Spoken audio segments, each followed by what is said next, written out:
अथर्ववेदे अष्टमाष्टके षष्ठोऽध्यायः। नन्दलिनर्थयेथे वितन्वाचेतिजो वस्त्रापसे एव सत्रीचीनायातवे प्रेमजीगः सुदिने एव वृक्ष आदम् स्वजेथे पुष्टारे एव भर्वरे शुश्रयेथे प्रायोगे वश्वात्र्याशासुरेधाः दूते वरिष्ठो यशसा जनेषु मावस्थादम् महिषेवा आपपानात् साकञ्जुजाशकुलस्येव पक्षापश्वेव चित्रायजुरागमिष्टम् अग्निरिवदेवजोर्दे दिवाम् सावरिज्ञानेव यजथः पुरुत्रा आपेवो अस्मे पितरे एव पुत्रोऽग्रेव रुचा नृपते एव दुर्यै गिर्ये एव पुष्ट्यै किरणे एव भुज्यै सृष्ट्यैवाने एव हवमागमिष्टम् वंसगेव पूषर्या शिम्बाता आमित्रेव ऋता शतराशातपन्ता वाजे एवोच्चामयसा कर्म्येष्ठामेषे एवेषा सपर्या आपुरेषा शृण्ये एव जर्भरे एतुर्भरे एतोनैतोषेव तुर्भरे एपर्भरेकाः उदन्यजेव जेमनामदेरूतामे जरायुवजनम् मरायो वज्रेव चर्चरञ्जारम् मराजुक्षद्मेवार्थेषु तर्तरीथ उग्रा ऋभो नामत्खरमज्राखरज्जुर्वायुर्नपर्फलत्क्षयत्रयीणाम् कर्मे ममसुजठरे सने लोभगे विना दुर्भरे भारिवारम् पतरेव च चराचन्द्रनिर्णिङ्मलरङ्गामनन्या आनजग्मेः गृहन्ते एव गम्भरेषु प्रतिष्ठाम् वादे एव गाधन्तरते विदाथः शर्णे एव शासुरनुहि स्मराथोंशे एव नो भजतम् चित्रमप्राह आरङ्गरे ममद्भेरयेथे सारखे भगविनीचीनपारे हीनारे एव स्वेदमासिष्विदानाक्षामे एवोर्जासूजवसात्सचेथे प्रत्यावस्तोमम् सनुयामवाजमानो मन्त्रम् सरथेहोपजातम् यशो न भक्वम् मधुकोष्वन्तरा भूतांशोः अश्विनोः काममप्राह हविर्भिरेखे स्वरितः सचन्द्रे सुन्वन्तरे केशवनेषु सोमाल शचीर्मदन्त उत दक्षिणाभिर्ने जिह्मायन्त्यो नरके पताम आविरभोन्महिमाघो नमेषाम् विश्वम् जीवन्तमसो निरमोचे महिज्योतिर्पितृभिर्दत्तमागाः दुरः पन्था दक्षिणाया अदर्शि उच्चादिविदक्षिणावन्तो अस्थुर्ये अश्वदाः सहते सूर्येण हिरण्यता अमृतत्वम् भजन्ते वासोदाः सोमप्रतिरन्तहायोः दैवी पूर्तिर्दक्षिणादेव यज्ञानकवारिभ्यो नहिते प्रणन्ते अथा नरः प्रयत दक्षिणासोपद्यभिया बहवः प्रणन्ते शतधाहारम् वायुमर्कम् स्वर्विदम् नृचक्षसस्ते अभिचक्षते हविः ते प्रणन्ति प्रजयच्छन्ति सङ्गमे ते दक्षिणान् दुहते सप्तमातरम् दक्षिणावान् प्रथमो हूत एति दक्षिणावान् ग्रामणीरग्रमेति तमेव मन्ये नृपतिञ्जनानायः प्रथमो दक्षिणामाविवाज तमेव ऋषिन्तमो ब्रह्माणमाहुर्यज्ञम् सामगामुग्धशासम् स शुक्लस्य तुन्दो वेलतिस्रो यः प्रथमो दक्षिणया रराथ दक्षिणाश्वम् दक्षिणागान् ददाति दक्षिणा चन्द्रमुदयद्धिरण्यम् दक्षिणान्नम् मनुते यो न आत्मा दक्षिणाम् वर्म कृणुते विधानम् न भोजामम् रुर्नन्यर्थमेयुर्नरिष्यन्ति न व्यथन्ते ह भोजाः इदं यद्विश्वम् भुवनम् स्पश्चैतत्सर्वम् दक्षिणैभ्यो ददाति भोजादिग्युस्सुरभियो निमग्रे भोजादिग्युर्मध्वा अय्यासुवासाः भोजादिग्युरन्तः पेयम् सुराया भोजादिग्युर्ये अहोदाः प्रयन्ते भोजायाश्वम् संवृजन् जाशुम् भोजायास्ते कन्याः आशुम्भमाना भोजस्येदम् पुष्करिणीः भवेष्मपरिष्कृतम् देवमानेव चित्रम् भोजमश्वाः सुष्ठुबाहो वहन्ति सुहृद्रथो वर्तते दक्षिणायाः भोजन्ते वासोपतापरेषु भोजः शत्रोऽहम् समनीकेषु चेताः किमिच्छन्ते सरमाप्रेतमानर्दूरे यद्वाजकुरिः पराजीः कास्मे दिक्का परितज्ञासेत् कथम् रसायाः अतरः पयांसि इन्द्रस्य दूतीर्षिता जराभिमः इच्छन्त्येः प्रणयो निधेन्वाः अतिष्कतोऽभियसा तन्न आवत्तथा रसायाः अतरम् पयांसि केन्द्रङ्गिन्द्रः सरमेकादृशेकायस्येदम् दूतेरसरः परागात् आजगच्छाहम् मित्रमेना तथा माथा गवाङ्गोपतिर्नो भवाति नाहन्तम् वेदभ्यन्तभत्सयस्येदम् दूतेरसरम् परागात् असङ्गो हन्ति स्रवतो गभीरा हता इन्द्रेण वणयश्च यद्वे इमा गावः सरमेया ऐच्छः परिदिवो अन्तान् सुभगे पतन्ति कस्त एना अवसृजादयुध्युतास्माकमायुधा सन्ति दिग्मा असेन्यावः प्रणयो वचांसि शव्यास्तन्वः सन्तु पापेः अदृष्टो भयेतवा अस्तु बन्धा बृहस्पतिर्व उभयानमृळात् अयम् निधिः सरमे अद्रिबुद्धो गोभिरश्वेभिर्वसुभिर्दृष्टः रक्षन्दितम् प्रणयो येषु गोपारेकुपदमलकमाजगन्ध एहकमन्दृषयः सोमशिता अयास्योऽङ्गिरसो नवग्माः त एतमूर्वम् विभजन्तको नामथैतत्पृथः प्रणयोपमन्नित एवाजत्वम् सरमहाजगन्धप्रवाहाधिता सहसा दैव्येन ससा आनन्दाकृणवैवा पुनर्गा अपते गवाम् सुभगे भजाम नाहम् वेदभ्रातृत्पन्नो स्वसृत्वमिन्द्रो विदुरङ्गिरसश्च घोराः गोकाः मामे अच्छदयन्यदायमपात इतपणयोपरेयः दूरमितपणयोपरेय उत्कावो यन्तु मिनतेरृतेन बृहस्पतिर्या अविन्दन्निगूढाः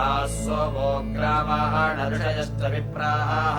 ते एवदन् प्रथमा ब्रह्म किल्बिषेकोपारः सलिलोमातरिष्वाः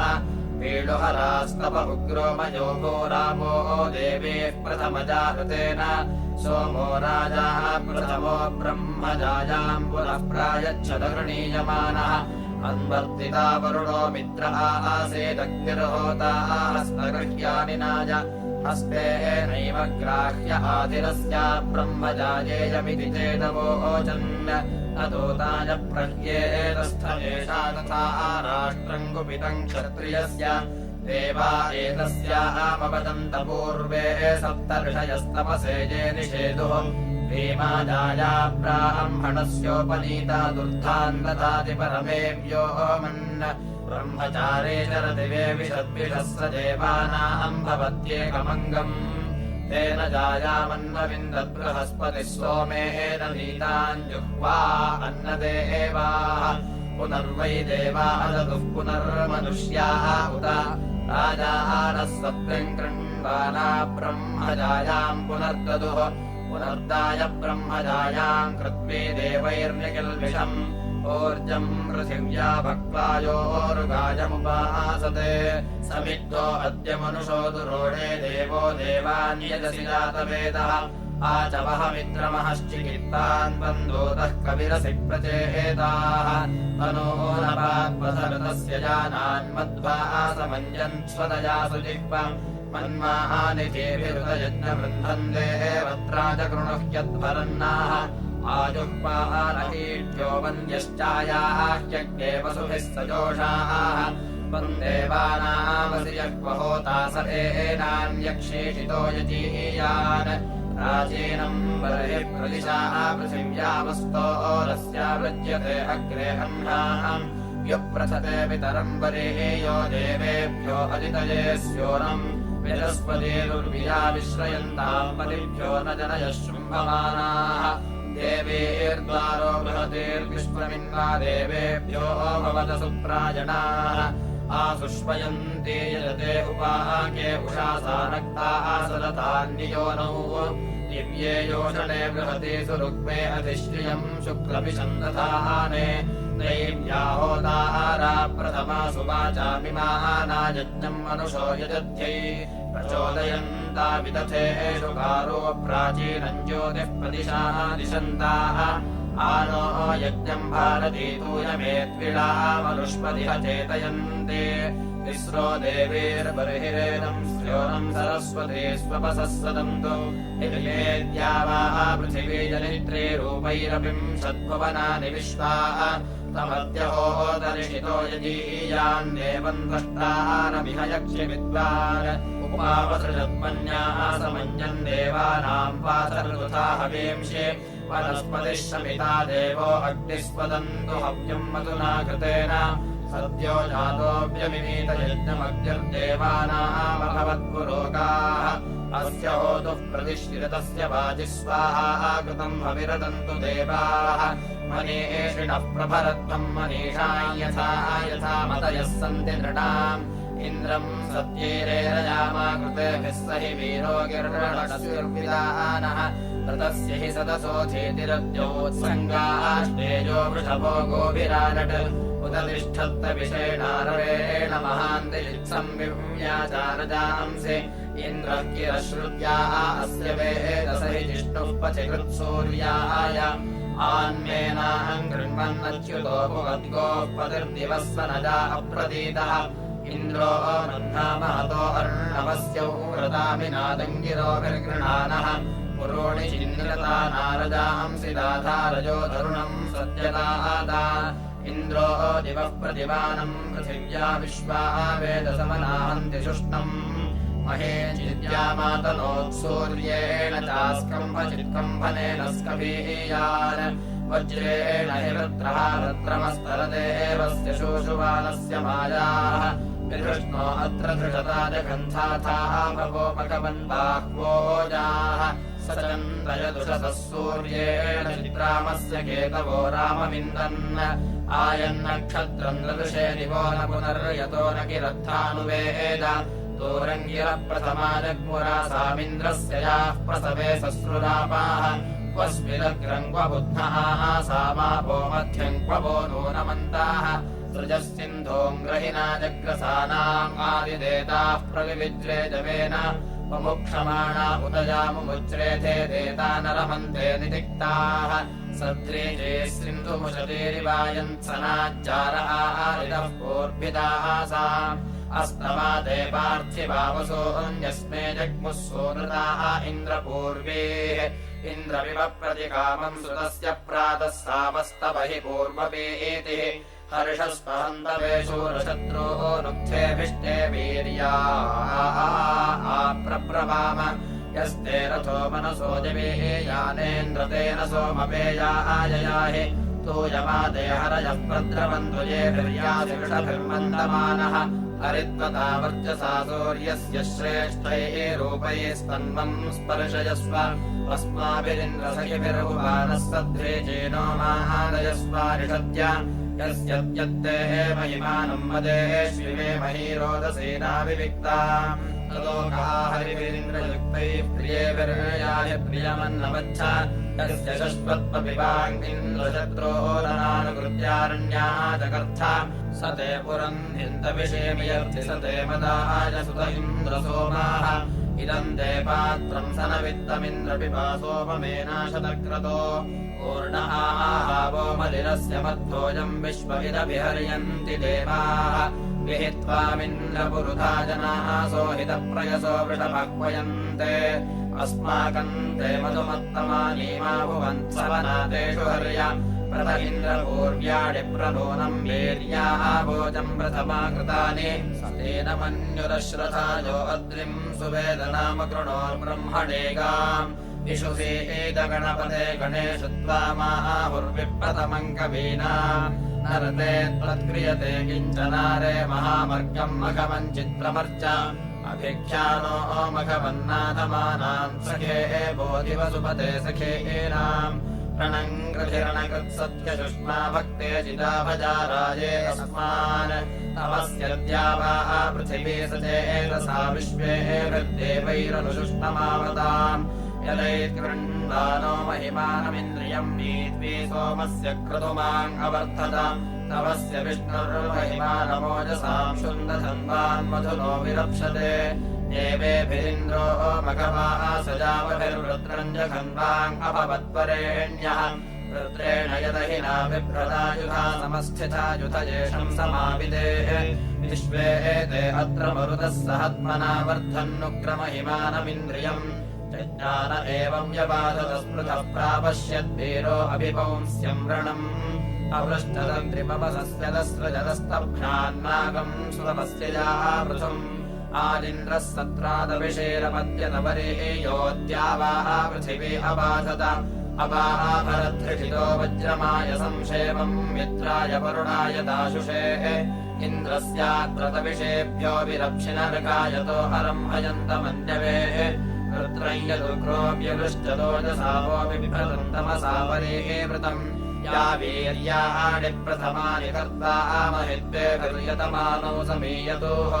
भान्तम् तमोपदध्वसे हत इन्द्रो मह्ना पूर्वहोतावपद्यत विश्वे देवासो हत वृष्ण्यालिदेवर्धयन् सोमवत्यावतस्य जाः रद्धम् रुद्रमहिमिन्द्रस्य हन्मनाद्भिर्नजम्भये स्पृष्पन्नमावयत् होरिलक्षेभिर्वचनेभिरक्वभिः सख्येभिः सख्यानि प्रवोचत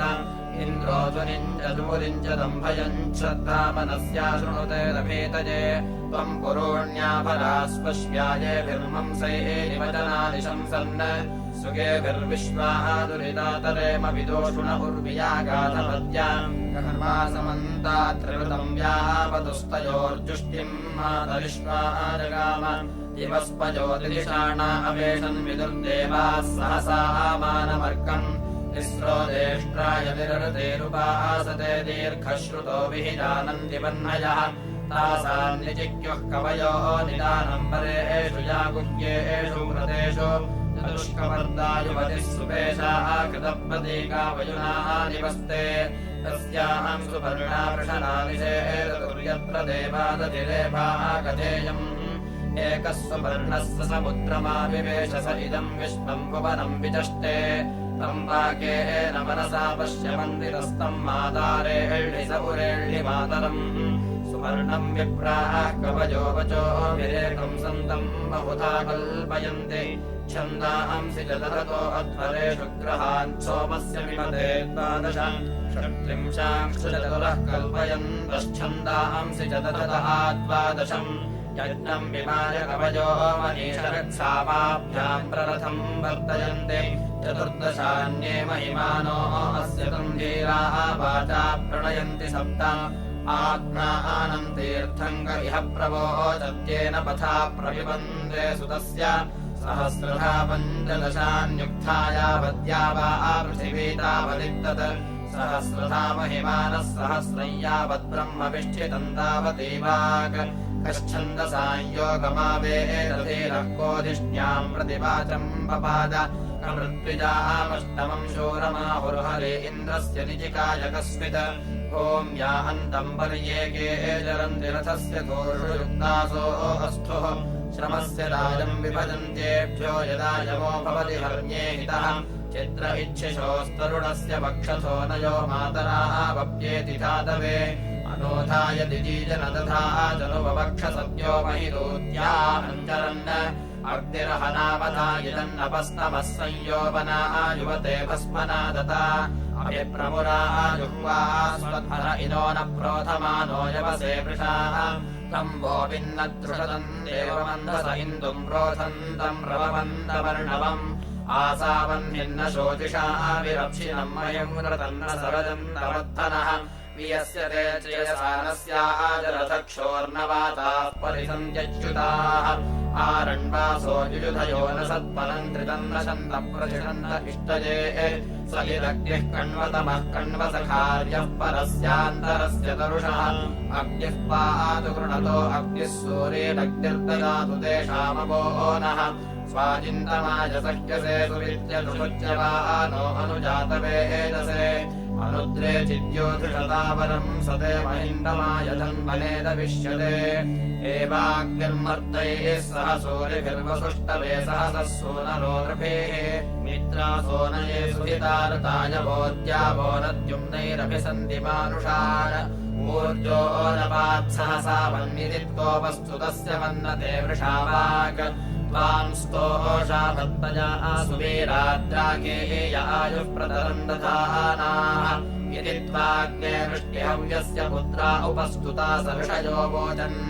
तांश्च पाहि गृणतश्च सूरेन्वषड्वषडित्योर्ध्वासो अनक्षन्नमो नमहित्योर्ध्वासो अनक्षन्न पिबासो मम् महत इन्द्रियाय पिबाः वृत्राय हन्तवेशविष्ठ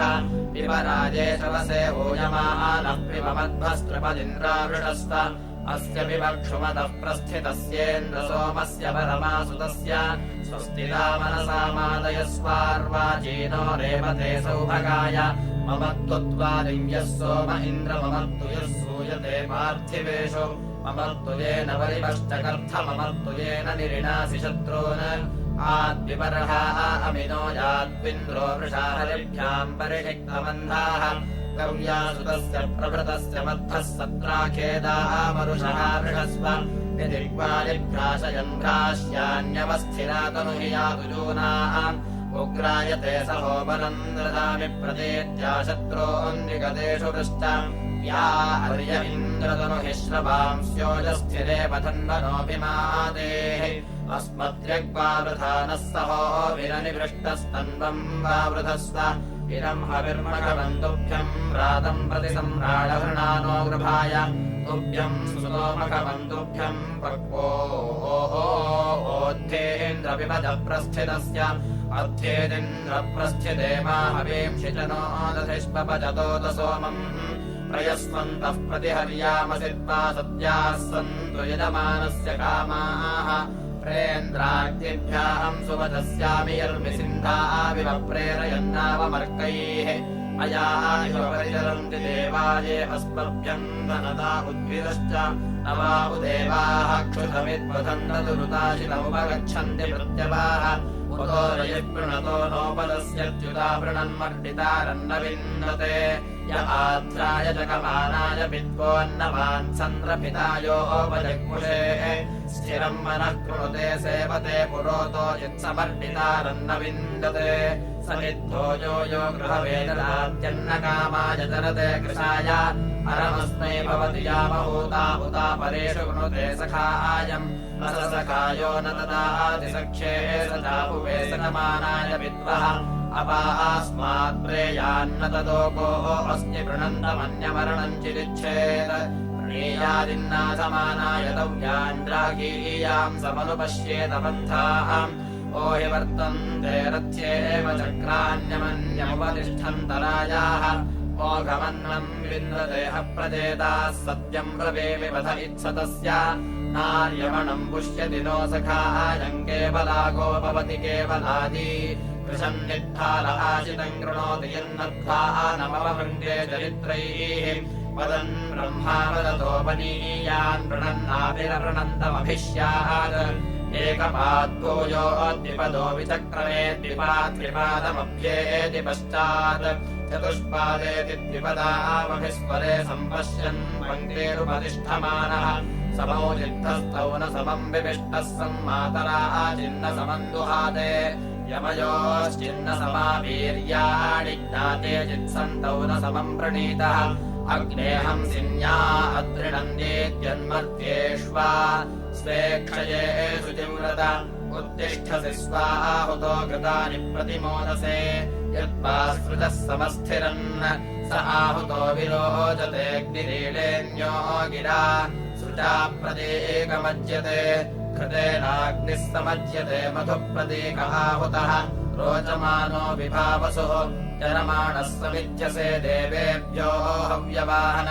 तन्वाहवन्तमर्त्याः तम् मर्ता अमर्त्यम् कृतेनाग्निम् सपर्यत अदाभ्यम् गृहपतिम् अदाभ्येन शोचिषाग्ने रक्षस्पन्दः गोपालतस्य दीदिः सत्त्वमग्ने प्रतीकेन प्रत्योषयातु धान्याः वृक्षयेषु दीद्यत् तन्ता आगीर्भिरुक्षयाः हव्यवाहम् समेधिरे यजिष्ठम् मानुषे जने यदि वा इति मे मनोगामश्वम् सनुयामिते कुवित्सोमस्यावामिते प्रवादा इव दोधत उन्मा पीता अयम् सत कुवित्सोमस्यापामिति उन्मा पीता अयम् सतरथमश्वा इवाशवाः कुवित्सोमस्यापामिति उपमामतिरस्थितपाश्रापुत्रमिव प्रियम् कुवित्सोमस्यापामिति अहम् दृष्टे एव बन्धुरम् पर्यजामि हृदामतिम् कुवित्सोमस्यापामिति अहिमेः अक्षिपच्चनाच्छान् सुः पञ्चकृष्टयाः कुवित्सोमस्यापामिति अहिमे रोदसे उभे अन्यम् पक्षम् च न प्रति कुवित्सोमस्यापामिति अभिद्याम् महिना भुवमभीमाम् पृथिवीम् महे कुवित्सोमस्यापामिति हन्ताहम् पृथिवीमिमान् निदधानि हवेहवाः कुवित्सोमस्यापामिति कोशवित्पृथिवीमहम् जङ्घनानि हवेहवाः कुवित्सोमस्यापामिति दिवि मे अन्यः पक्षो ओधो अन्यमचीकृषम् कुवित्सोमस्यापामिति अहमस्मि महामहोऽभिनभ्यमुदीषितः कुवित्सोमस्यापामिति गृहो याम्यरम् कृतो देवेभ्योऽहम् यवाहनः कुवित्सोमस्यापामिति इति अष्टमाष्टके षष्ठोऽध्यायः।